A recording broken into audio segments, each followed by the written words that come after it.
Bienvenue dans cette série d'épisodes particuliers qui résume la vie dans un pays étranger en moins de 5 minutes. Bon du coup je vais essayer d'aller vite Ah, la Thaïlande, ce pays merveilleux. Cette culture que nous connaissons si peu. Des paysages idylliques, des plages infinies de sable blanc et des Thaïlandais au métabolisme d'aliens. Car les gars, toute l'année, ils bouffent du riz frit dans l'huile avec du gras et un peu plus d'huile dessus. Mais les gars, ils font quand même 45 kilos tout mouillés toute l'année. La Thaïlande est un magnifique pays. C'est pas ça la ponctuation, merde. La Thaïlande est un magnifique pays, point. Je galère, putain les gars, c'est chaud. J'en ai vu une partie relativement conséquente maintenant et je peux vous affirmer aujourd'hui que ça n'a rien à voir avec les dizaines de reportages M6 sur la prostitution que j'avais vu il y a un moment de ça. En effet, ceux qui disent « Ah frère, il y a que des putes à Phuket, voilà !» sont souvent des Français hypocrites qui ne voient Phuket uniquement qu'avec cet objectif-là en tête. Comme si je vous disais que vous alliez au bois de Boulogne pour la cueillette aux champignons. Ça n'a pas de sens, n'est-ce pas? Vous êtes cons sinon. La Thaïlande, c'est un immense pays où les traditions perdurent sans jamais broncher et qui regorge de monuments historiques. Vous trouverez des endroits insolites pour peu que vous cherchiez en dehors des activités touristiques qui vous sont proposées à chaque sortie d'aéroport ou dans votre hôtel 5 étoiles, resort avec piscine vue direct sur la mer. Là, vous voyez pas vraiment la Thaïlande, vous vous rendez bien compte, bande de blaireaux. Et pitié, juste une chose les gars, arrêtez de marchander pour 100 bahts avec le local du coin. Ça fait même pas 4 €, bande de pingres. C'est quoi ces passes de français que je croise tout le temps les gars? Et effectivement, n'hésitez pas à lâcher un petit pourboire aux serveurs qui travaillent comme des dingues pour 300 € par mois. Soyez pas une pute, lâchez-lui un petit billon. C'est un mélange entre billets et bifton. Tous les soi-disant riches français avec qui j'ai mangé, ils lâchaient même pas 50 bahts. C'est comme si tu donnais une cacahuète comme ça. Ting, allez, va laquer. Oh merci grand seigneur, je vais pouvoir nourrir ma famille avec ça pendant 1 mois. Bande de sous-merde. Pensez aux autres, pensez empathie. Allez, on revient sur le sujet. Ici, pas besoin de loi en tout genre pour faire accepter votre sexualité. J'ai vomi genre, je pète, c'est une catastrophe.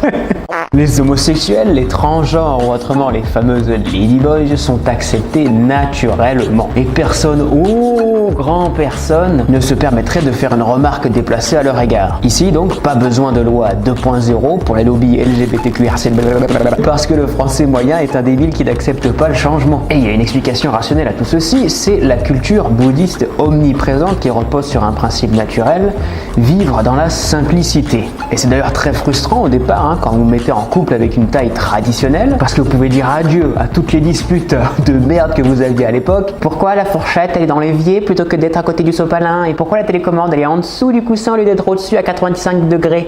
Mais préparez-vous à enlacer la femme ancienne traditionnelle à condition d'être vous-même un homme à l'ancienne. Eh ouais, soyez pas des gros bofs les gars. Si vous ne faites pas partie de ces innombrables gros bofs étrangers affreux qui ressemblent à des calamars sous Viagra et qui se mettent avec des bombes thaïlandaises sans jamais se poser la moindre question, eh bien vous vivrez de purs moments de bonheur avec votre conjointe dans une osmose qui ferait pâlir le moindre couple européen de femmes objet 2.0 qui s'accepte parce que je fais ce que je veux de mon corps, ok? Avec son gros débile de mec qui la traite comme une merde et qui la trompe tous les week-ends au Macumba. Là c'est autre chose les gars. Alors, comment dire? Au boulot, les premières semaines vont être relativement pesantes. Les Thaïlandais travaillent certes très bien pour la plupart, du moment qu'ils font un travail en boucle qui leur a été donné de faire depuis des millénaires. Si vous leur demandez de réfléchir ou de planifier quelque chose d'une quelconque manière, là vous les avez perdus à tout jamais. Écran bleu, désinstallation de Windows, erreur système 404, trou noir géant. Du coup, la communication au travail c'est encore plus dur qu'en France, car les Thaïs n'écoutent que très rarement les nouvelles directives si elles ne sont pas expliquées sérieusement et en situation professionnelle. Armez-vous de patience, mais genre vraiment avec des fusils d'assaut et tout, en trouvant des explications élémentaires qui favorisent un dialogue facile. La Thaïlande est un pays fantastique, aux spots touristiques indénombrables pour toutes les instaputes qui passent des heures à prendre une photo du coucher de soleil d'elle en maillot de bain au lieu de kiffer ce qu'elle voit. Les Thaïs sont certes difficiles à cerner, parfois hypocrites car victimes de touristes insupportables, venus pourrir leur pays, car les 3 quarts ne respectent pas la culture locale, et parfois les Thaïs sont très sincères et adorables. Les Thaïlandais vivent dans une simplicité absolue sans jamais être victimes de la société de consommation de masse masse. Ont-ils donc tous tort ou sommes-nous, Européens, tous dans le faux?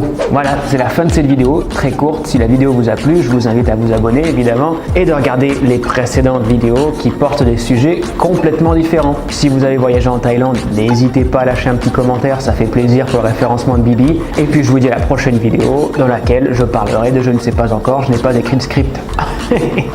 Allez, bisous!